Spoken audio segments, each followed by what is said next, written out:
Hello friends, today we will discuss on the basic requirements to register as a investment advisor with SEBI.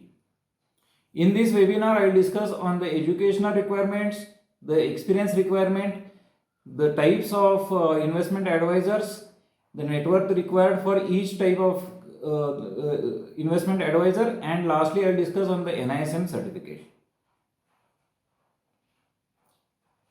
First, let us understand what an investment advisor does. Advice relating to investing in, purchasing, selling, or otherwise dealing in securities or investment products. First point. Second point is advice on financial planning. Third, advice on investment portfolio containing securities or investment products. This advice is given in written form, oral form, or through other means of communication for the benefit of the client. Now, there are certain activities which are not considered to be investment advice. Investment advice given through newspaper, magazines, in electronic or broadcasting or telecommunications medium, which is widely available to the public, shall not be considered as investment advice for the purpose of this regulation.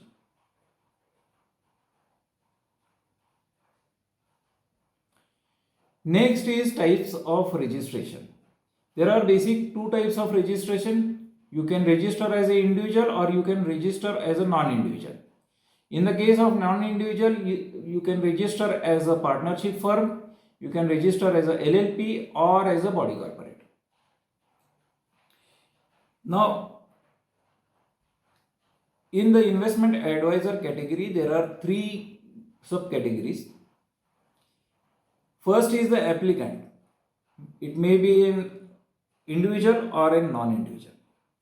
Next is the principal officer. This officer works in the non-individual category.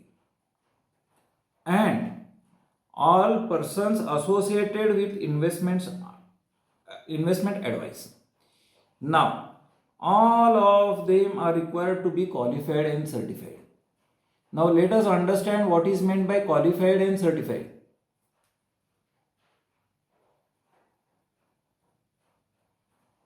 Appropriately qualified. Whether it is an individual investment advisor or a principal officer of a non-individual investment advisor. He holds a professional qualification or postgraduate degree or postgraduate diploma, minimum 2 years of duration, in finance, accountancy, business management, commerce, economics, capital market, banking, insurance, or actuarial science, from a university or an institution recognized by central government or any state government, or a recognized foreign university or institution or association.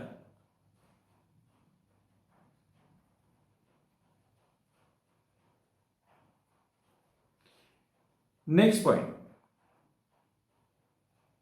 A professional qualification by completing a postgraduate program in the securities market investment advisory from NISM of a duration not less than 1 year, or a professional qualification by obtaining a CFA charter from the CFA Institute. So, if you do not qualify in the previous appropriately qualified category, you come to this category, either NISM or CFA.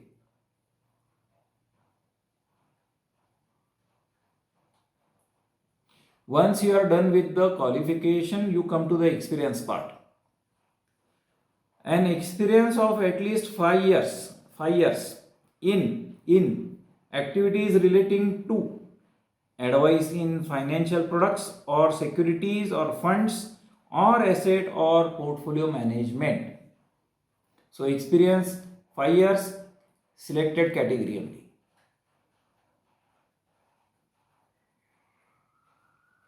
Now let us understand the appropriately qualified with respect to the persons associated with the investment advice.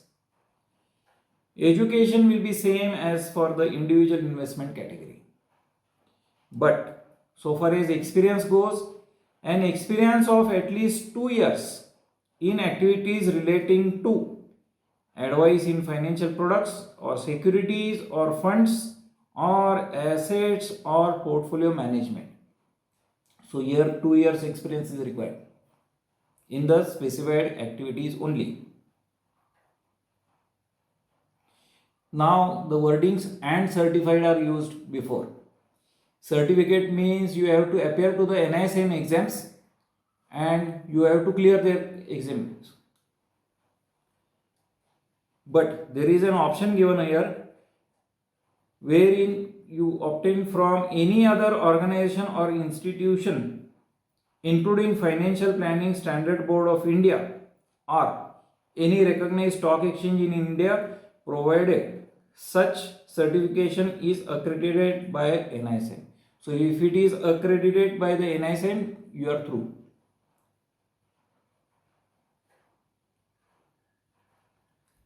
Next point, net worth.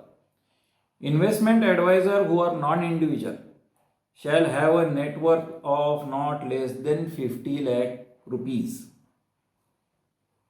Next, investment advisors who are individuals shall have net tangible assets of value not less than 5 lakh rupees. So 5 lakhs and 50 lakhs.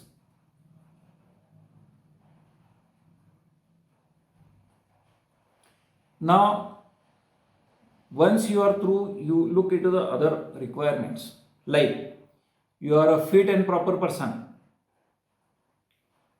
you have the adequate infrastructure, whether you have been refused certificate in the past by the SEBI board, whether any disciplinary action has been taken by SEBI or under any other regulation. In case a bank or an NBFC, permission by RBI is required. Next, non-individual, the application is made through a separately identifiable department of or division. So if it is a body corporate, for example, or a LLP or a partnership firm, there are many divisions. So that division must be separately identified, or that division or department must be separately identified. As I said earlier, even foreign investors are allowed to give investment advice. So if they form a subsidiary in India or a foreign citizen, they can also register with SEBI as an investment advisor.